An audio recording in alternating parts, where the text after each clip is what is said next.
செவ்வாய் கிரகம் பற்றிய ஆய்வுகள் நடந்து வரும் நிலையில் தற்போது விஞ்ஞானிகள் பல ஆச்சரியமூட்டும் தகவல்களை கண்டுபிடித்துள்ளனர். இது குறித்து பார்க்கலாம் இந்த தொகுப்பில்.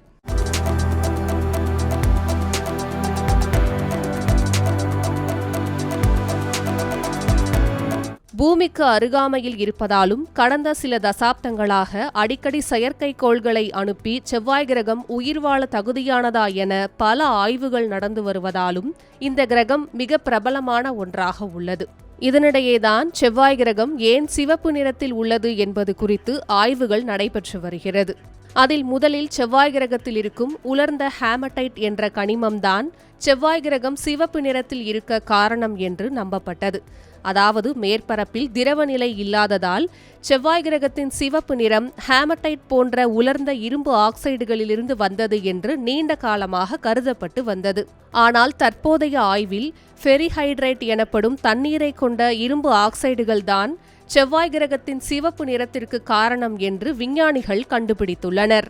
நேச்சர் கம்யூனிகேஷன்ஸ் என்ற இதழில் வெளியாகியுள்ள ஆய்வுக் கட்டுரையில் தண்ணீரை கொண்ட ஃபெரிஹைட்ரேட் இரும்பு ஆக்சைடு செவ்வாய் கிரகம் முழுவதும் பரவி உள்ளதாகவும் இவை துருப்பிடித்ததன் காரணமாக சிவப்பு நிறம் என்றும் கூறப்பட்டுள்ளது. இதனால் செவ்வாய் கிரகத்தில் தண்ணீர் இருப்பதற்கான சாத்தியக்கூறுகள் அதிகமாக இருப்பதாக விஞ்ஞானிகள் கூறுகின்றனர். ஃபெரிஹைட்ரேட் கனிமம் குளிர்ந்த நீரால் உருவானது. செவ்வாய் வறண்ட கிரகமாக மாறுவதற்கு முன்பு தண்ணீரை தாங்கும் திறன் கொண்டதாக இருந்திருக்கலாம் என்று விஞ்ஞானிகள் தெரிவிக்கின்றனர். இந்த ஆய்வின் மூலம் செவ்வாய் கிரகம் மில்லியன் கணக்கான ஆண்டுகளுக்கு முன்பு எப்படி இருந்தது என்பதையும் அது வாழ தகுதியானதா என்பதையும் விஞ்ஞானிகள் புரிந்து கொள்ளும் விதத்தை மாற்றக்கூடும் என்றும் கூறப்படுகிறது. தற்போது செவ்வாய் கிரகத்தை ஆராய்ந்து வரும் நாசாவின் பெர்செவரன்ஸ் ரோவர் பூமிக்கு கொண்டு வரும் மாதிரிகளை ஆராய்ந்து பார்த்தால் கூடுதல் தகவல்கள் கிடைக்கும் என்று விஞ்ஞானிகள் நம்புகின்றனர். இது ஒரு பக்கம் இருக்க, கடந்த 2021ஆம் ஆண்டு சீனாவின் ஜூரோங் என்ற ரோவர் கொடுத்த தகவலும் விஞ்ஞானிகளை வியக்க வைத்துள்ளது.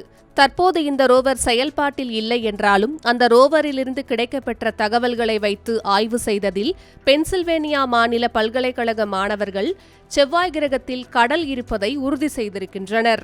பூமியில் முதல் உயிர் உருவானது கடலில்தான்.